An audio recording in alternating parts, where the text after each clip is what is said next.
السلام علیکم ورحمۃ اللہ وبرکاتہ۔ میرے مسلمان بھائیوں، یہ مسجد نبوی کے بالکل قریب لگے ہوئے قبرستان ہے، جس کو بہت سارے لوگ جنت البقیع کا قبرستان کہتے ہیں، جبکہ جنت البقیع نہیں ہے۔ حدیث شریف میں اس کا نام البقیع الغرقد آتا ہے۔ رسول اللہ صلی اللہ علیہ وسلم نے اس کو البقیع الغرقد کہا ہے، تو اس لیے یہ بقیع قبرستان کہنا چاہیے، اس کو جنت البقیع نہیں ہے۔ وہی نام دینا چاہیے جو نام رسول اللہ صلی اللہ علیہ وسلم نے دیا ہے، پہلی بات۔ دوسری بات کہ دیکھیے، یہ قبرستان رسول اللہ صلی اللہ علیہ وسلم کے زمانے سے ہے، اور رسول اللہ صلی اللہ علیہ وسلم کے زمانے میں جو قبریں بنائی جاتی تھی وہ اسی طرح کی قبریں بنائی جاتی تھی جیسا کہ آج آپ دیکھ رہے ہیں۔ نبی علیہ الصلوۃ والسلام کی بیویاں بھی اسی قبرستان میں ہیں، نبی صلی اللہ علیہ وسلم کی بیٹیاں بھی اسی قبرستان میں ہیں، نبی صلی اللہ علیہ وسلم کے فرزند بھی اسی قبرستان میں ہیں، نبی صلی اللہ علیہ وسلم کے نواسے حسن رضی اللہ تعالیٰ عنہ بھی اسی قبرستان میں ہیں، نبی صلی اللہ علیہ وسلم کے داماد عثمان رضی اللہ تعالیٰ عنہ بھی اسی قبرستان میں ہیں، اور ایسے تقریباً 10,000 سے زیادہ صحابہ کرام ہیں جو اس قبرستان میں دفن ہیں۔ جیسا کہ آپ یہ قبرستان دیکھ رہے ہیں، رسول اللہ صلی اللہ علیہ وسلم کے زمانے میں ایسی ہی قبریں بنائی جاتی تھی جیسا کہ آپ یہ قبریں آج دیکھ رہے ہیں۔ نبی علیہ الصلوۃ والسلام نے کبھی بھی اس قبرستان میں کسی صحابی کے قبر پر کوئی عمارت نہیں بنائی، کوئی گنبد نہیں بنایا، کوئی مینار نہیں بنایا، اور قبر کو پختہ نہیں بنایا، اور نہ ہی نبی صلی اللہ علیہ وسلم نے اس کے اوپر وہاں پہ کسی کو سجادہ نشین بنا کر کے رکھا، نہ ہی نبی صلی اللہ علیہ وسلم نے کسی کو مجاور بنا کر کے رکھا، اور نہ ہی نبی صلی اللہ علیہ وسلم نے چادر چڑھایا کسی قبر پہ، اور نہ ہی صحابہ کرام کو چادر چڑھانے کا حکم دیا،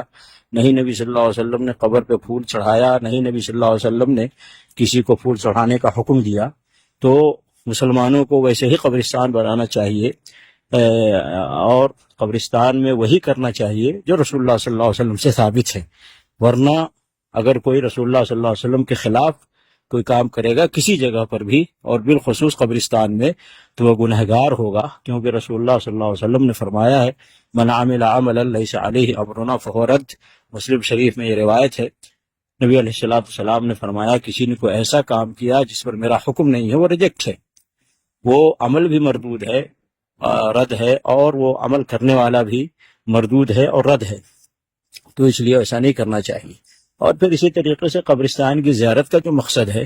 وہ مقصد ہے عبرت و نصیحت، کیونکہ نبی علیہ الصلوۃ والسلام نے فرمایا کہ کنت نہیتکم عن زیارت القبور فزوروها، پہلے میں نے قبرستان کی زیارت سے منع کیا تھا، لیکن اب قبرستان کی زیارت کرو۔ اس کا دو مقصد، اس کے فرمایا نبی صلی اللہ علیہ وسلم نے فإنها تذکرکم الموت، اور ایک روایت میں ہے فإنها تذکرکم الآخرہ۔ تو قبرستان کی زیارت کا ایک مقصد یہ ہے کہ اپنی موت یاد آئے اور اپنی آخرت یاد آئے، کیونکہ قبرستان میں سب کو دفن کیا جاتا ہے، چاہے وہ صدر ہو، چاہے وزیر اعظم ہو، چاہے بادشاہ ہو، چاہے وزیر ہو، چاہے تاجر ہو، چاہے چودھری ہو، چاہے پیسے والے ہوں، دولت مند ہوں، اور چاہے غریب ہوں، فقیر ہوں، محتاج ہوں، نوکر ہوں، کوئی بھی ہو، قبرستان میں سب کو دفن کیا جاتا ہے۔ تو بہت بڑی عبرت و نصیحت کی جگہ ہے، اور قبریں بھی سب کی ایک ہی طرح بنائی جاتی ہے۔ اسلام میں جو حکم ہے قبر بنانے کا، وہ سب کی ایک ہی طرح کی بنائی جاتی ہے، جیسا کہ اس قبرستان میں آپ دیکھ رہے ہیں۔ تو یہ بہت بڑی عبرت و نصیحت کی جگہ ہے۔ تو ایک مقصد ہے قبرستان کی زیارت کا، قبر کے اپنے لیے عبرت و نصیحت اور اپنی موت کو یاد کرنا، اور دوسرا مقصد ہے قبرستان کی زیارت کا، قبرستان میں آ کر جو بھی یہاں دفن ہے ان کے لیے دعائے مغفرت اور رحمت، جیسا کہ نبی علیہ الصلوۃ والسلام سے ثابت ہے کہ جب بھی اسی قبرستان میں آپ تشریف لاتے تو دعا کرتے السلام علیکم یا اہل القبور یغفر اللہ لنا ولکم انتم سلفنا ونحن بالاثر، اور کسی روایت میں آتا ہے یہ دعا ہے السلام علیکم یا اہل الدیار من المؤمنین والمسلمین فإنا ان شاء اللہ بکم لاحقون اسأل اللہ لنا ولکم العافیہ۔ تو قبرستان کا مقصد ہے ان کے لیے دعائے مغفرت اور رحمت کرنا، ان سے مانگنا نہیں، کسی بھی قبرستان میں جا کر ان سے نہیں مانگنا بلکہ ان کے لیے مانگنا۔ آج درگاہوں اور مزاروں میں یہ ہو رہا ہے، جو لوگ جاتے ہیں دربار پہ وہ ان سے مانگنے جاتے ہیں، اسی لیے لوگوں نے الگ الگ درباروں کے الگ الگ نام رکھے ہیں، الگ الگ درگاہوں کے الگ الگ نام رکھے ہیں. کسی کو کہا غریب نواز کا دربار ہے، کسی کو کہا بندہ نواز کا دربار ہے، کسی کو کہا داتا کا دربار ہے، کسی کو کہا کسی کو کہا غوث اعظم کا دربار ہے. الگ الگ درباروں کے الگ الگ نام رکھے ہیں. مقصد کیا ہے کہ لوگ وہاں آئیں اور اس دربار میں جو دفن ہے ان سے مانگیں، اور یہ اسلام میں جائز نہیں ہے. اللہ نے نبی علیہ الصلوۃ والسلام سے فرمایا، سورہ جن میں یہ آیت ہے، اللہ نے نبی صلی اللہ علیہ وسلم کو حکم دیا، آپ کہہ دیجئے قل انما ادعو ربی ولا اشرک بہ احدا. آپ کہہ دیجئے اللہ کے نبی صلی اللہ علیہ وسلم لوگوں سے کہ بے شک میں اپنے رب کو پکارتا ہوں اور اس کے ساتھ کسی کو شریک نہیں کرتا. تو پکارنا ہے، کوئی خیر مانگنا ہے دنیا اور آخرت کی تو اللہ ہی سے، اور کوئی شر اور تکلیف اور پریشانی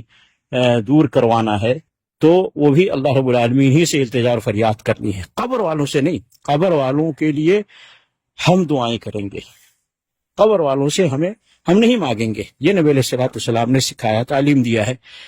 دعا ہے کہ اللہ تعالیٰ مسلمانوں کو قبرستان میں آ کر جو قبرستان میں کرنے کا کام ہے وہ کام کرنے کی اللہ تعالیٰ توفیق عطا فرمائے، اور نبی علیہ الصلوۃ والسلام کے سنت کے خلاف کہیں بھی ہو، بالخصوص قبرستان میں عمل کرنے سے اللہ تعالیٰ مسلمانوں کو محفوظ فرمائے، اور اللہ تعالیٰ مسلمانوں کو نبی علیہ الصلوۃ والسلام کی سنت اور طریقے پر چلنے کی اللہ توفیق عطا فرمائے، اور رسول اللہ صلی اللہ علیہ وسلم مخالفت سے بچنے کی اللہ تعالیٰ مسلمانوں کو توفیق عطا فرمائے. آمین. السلام علیکم ورحمۃ اللہ وبرکاتہ.